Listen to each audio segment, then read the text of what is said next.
573, recurso extraordinário 573, 675, 573, 675, né, que fala sobre a CID, né, a contribuição, aliás, a CID não, a COSIP, né, a COSIP, que é a contribuição para o serviço de iluminação pública, que antes era tratado como taxa, né, taxa lá do artigo 77 da Lei 5.172 de 66, prevê que a taxa ela tem que ter uma contrapartida, né, que é o serviço público específico para um determinado cidadão ou o serviço de poder de polícia específico para um determinado cidadão. O imposto é diferente, é um serviço público genérico, amplo, né? Não é para aquele cidadão que paga, é para toda a sociedade. Por isso essa diferença aí. Então, esse recurso extraordinário, 573.675, traz essa diferença aí, né? Quanto ao tratamento da COSIP, observando aí o princípio da contribuição social, ou seja, a contribuição social, estou cismado com isso, não é verdade? A capacidade contributiva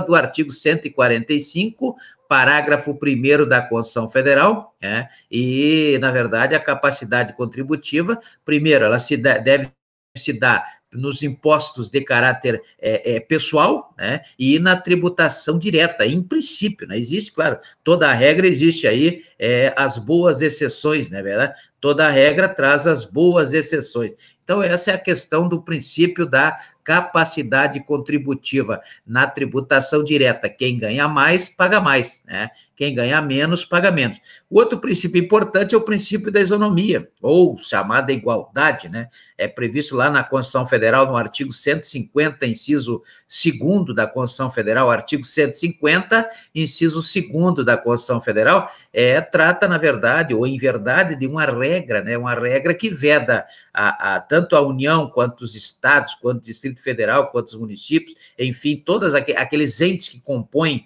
as administrações públicas dentro daquelas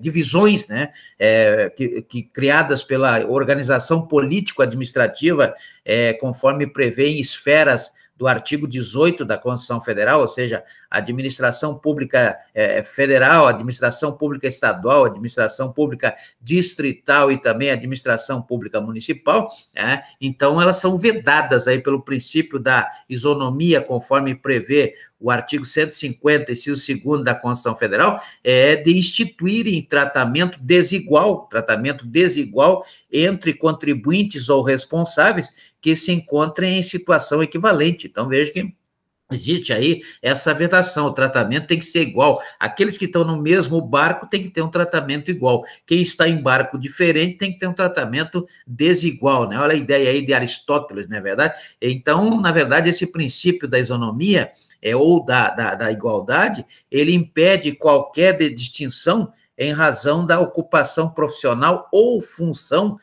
do contribuinte. Então, não existe por ocupar uma função profissional que ganhe mais, ele deve pagar diferente. Não é verdade. Na verdade, existe uma situação, existe um limite, como tem no imposto de renda. O imposto sobre a renda e proventos de qualquer natureza, ele é dividido em faixas de alíquotas, né? E cada alíquota tem uma parcela de base de cálculo de tanto a tanto.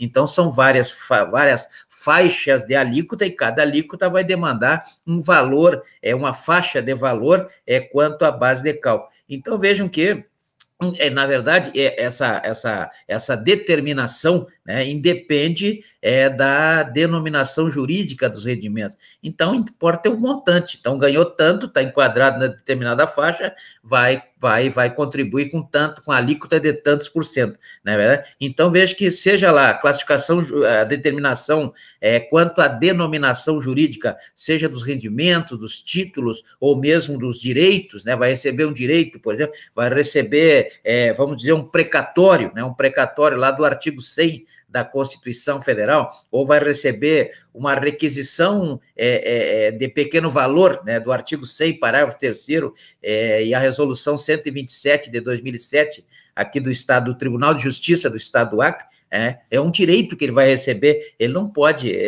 não importa a denominação que isso terá, né, ele tem que ser tratado dentro daqueles que estão na mesma situação. A isonomia, ela vem sendo consagrada pelo ordenamento jurídico, não apenas no sentido formal, isso é importante, não é só no sentido formal que se dá a isonomia, na verdade, a isonomia ela é atendida, haja vista que ela tem uma finalidade que é impor aos iguais, né, que sejam tratados igualmente. Então, os iguais que sejam tratados igualmente e os desiguais que sejam tratados desigualmente, na medida de suas desigualdades, como definiu lá Aristóteles, lá atrás, na verdade, Aristóteles já decidiu que os iguais devem ser tratados igualmente e os desiguais devem ser tratados desigualmente na medida das suas desigualdades, né? Existe aí algumas decisões jusrealistas importantes, por exemplo,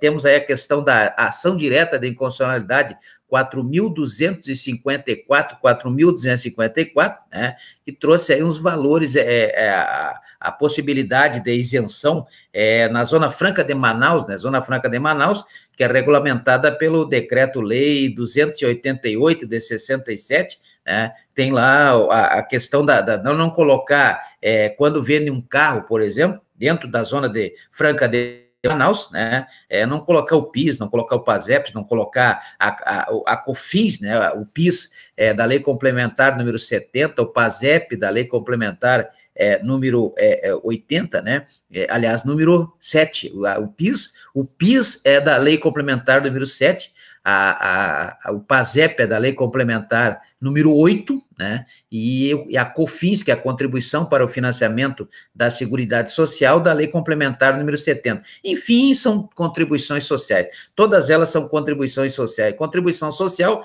é genérica e tem essas espécies aí, né, elas não entram no cálculo, na base de cálculo para vender um carro, por exemplo, né, lá da Zona Franca de Manaus, regulamentada pelo Decreto 288 de 67. E também isso aí que eu estou falando está previsto lá no artigo 67 da Lei 11.196, a Lei do Mal, né? A Lei do Mal, a Lei 11.196 é de 2005. Né?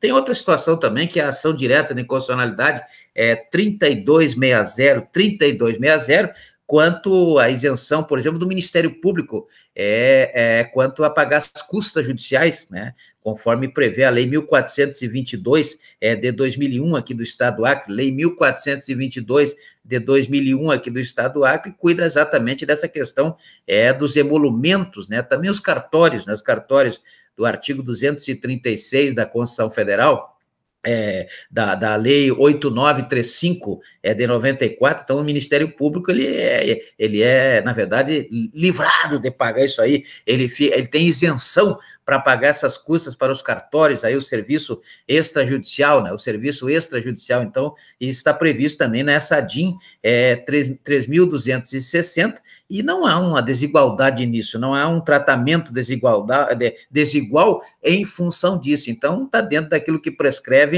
o artigo 150, inciso 2º da Constituição Federal. E várias outras situações aí que eu poderia citar aqui, por exemplo, o Simples, né? O Simples, que eu lembrei agora, o Simples Nacional, previsto lá no artigo 12 da Lei Complementar número 123 de 2006, para as microempresas e empresas de pequeno porte, conforme prevê o artigo 3º da Lei Complementar número 123 de 2006, o Simples, ele paga parcelas de 4%, por exemplo, então rendimento até 120, rendimento durante o ano